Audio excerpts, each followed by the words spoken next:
Hey guys, we're going to be doing something a little different for about the next 2 months. For the next couple months, we're going to be answering some of your questions that you commonly ask us through our social media outlets. Men in the Arena Army, we salute you. Hey guys, thanks for listening to this episode of the Men in the Arena podcast, guiding you through the stress bubble of life to your best version. I'm Jim Ramos, your host and guide of today's #1 podcast on Spotify for Christian men. Welcome to the show. So the question is, when a Christian man is responding in a flirty way or viewing things on social media or the internet that are risque or pornographic, is that cheating? So that's a loaded question. And I think it depends on who you personally ask. My personal opinion, I'm not saying this is of the Lord, this is of me. My personal opinion is it depends. If you are Snapchatting another woman, if you are sending her pictures, if you are having some kind of illicit relationship online with another woman, I would say that is definitely a form of cheating. If you are emotionally attached to another woman, I would definitely say that is a form of cheating. If you are looking at things that are pornographic in nature, that are not with women that you know, I would say that is lust and that is a sin. I would not, and I know that Jesus said that if you lust in your heart, it is like committing adultery. And I realize there's a fine line there. But I don't think pornography or looking at things that or maybe you're staring at the swimsuit edition that we all used to stare at when we were like young guys. I don't even know if the guys listening know that even is anymore, but I think that's different. In my world, that's different than having some kind of heart or emotional attachment. So if you look at the word lust, if you look at that word carefully, that word literally is to want something, to have it as your own. God said in Exodus 20, do not covet your neighbor's wife. So when I want something for my own, that is an illicit relationship. That is where you've really crossed the line. So to me, the sexual, the voyeurism types of things, it's not a situation where a guy actually wants to have that woman as his own. It's lust and it's sin and it's not good.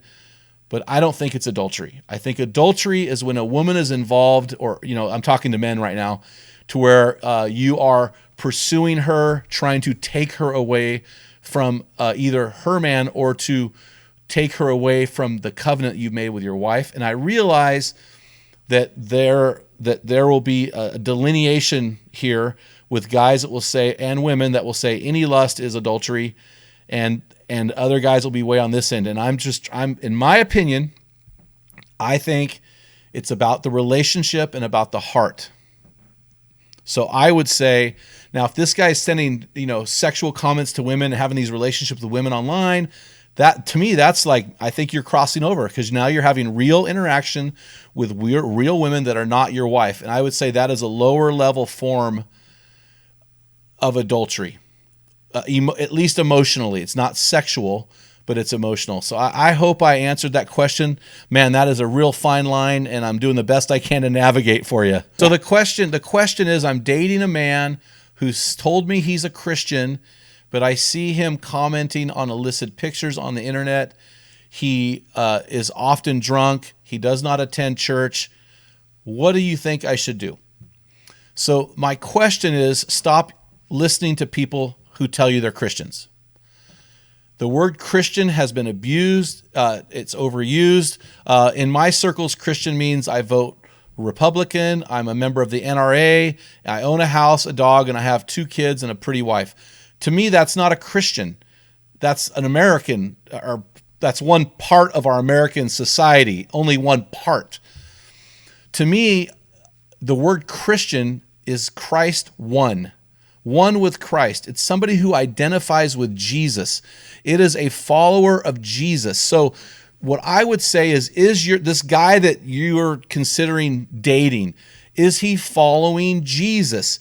In Matthew chapter 7, verse 13 to 16, Jesus talks about you will know them by their fruit. I was just reading in 1 Corinthians, and I can't remember the address of the verse, where Paul said, we are to judge the people in the church. Did you hear that? Forget Matthew 7. It's out of context. But in 1 Corinthians, he says you are to judge. I think it's 1 Corinthians 10 somewhere, 7 through 8 maybe. We are to judge those in the church. So what I would say is your job is to judge this man by his fruit and determine whether he is following Jesus. Okay, ready? I have a walking acrostic. This is how I determine. I use a walking acrostic. W, is he worshiping God on a regular basis? A, is he approaching God daily in prayer? Is he praying with you over your meals?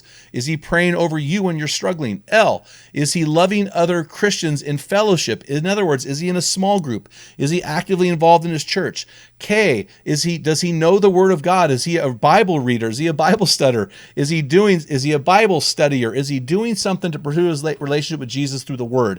I, these are all questions that you need to ask. Is he investing his fiscal and physical resources in God's kingdom? No, giving to Rocky Elk Foundation is not God's kingdom. Giving to the NRA is not God's kingdom. Is he investing in God's kingdom work?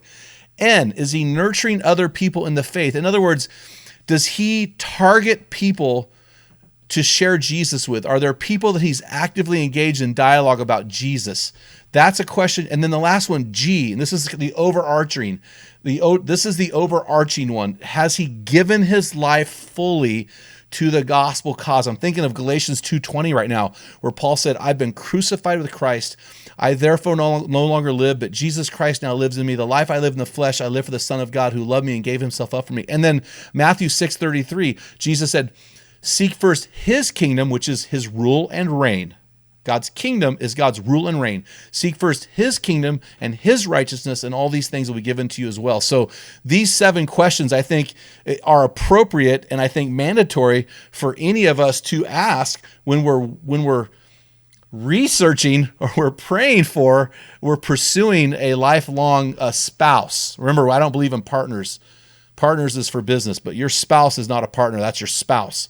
So they're way above a partner. So I would ask, is this guy, just because I'll tell you what, when I was younger, I would tell somebody, I remember I dated a couple girls in high school. Yeah, I'm a Christian, but man, us guys are pigs, man. We'll say whatever it takes. So you look at his life.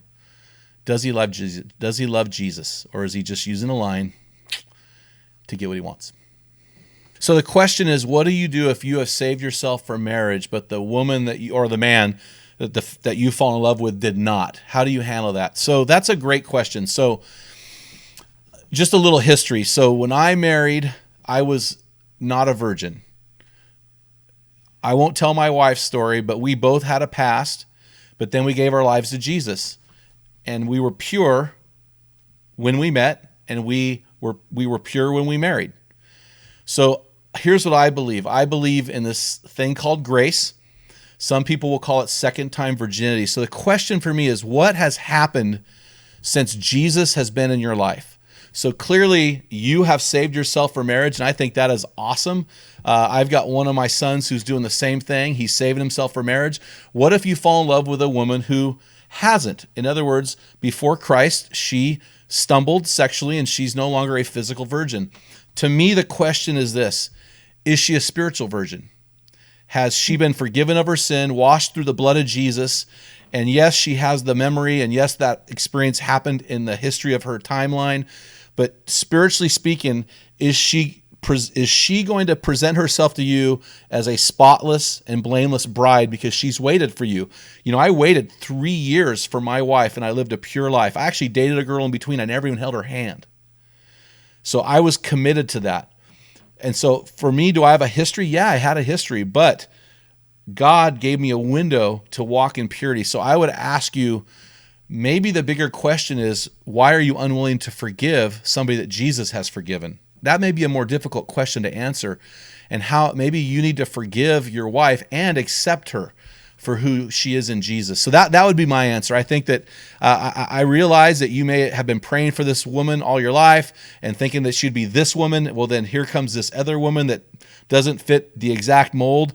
The question is, does she fit what you've been praying for now?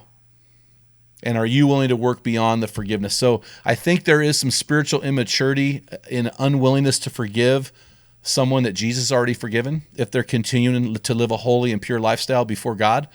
And I would encourage you in that area. Hey, thank you for listening to this episode of the Men in the Arena podcast. At the Men in the Arena podcast, we try to answer any questions that you have, so please keep sending them in. And if this podcast has helped you on your journey to becoming the best version of you, please like, subscribe, and share this link with one of your bros. Until next time, feel the wet sand on the arena floor, hear the deafening roar of the crowd, taste the sweetness of victory, smell the stench of battle, get in the game, get dirty, grind it out, and be a man.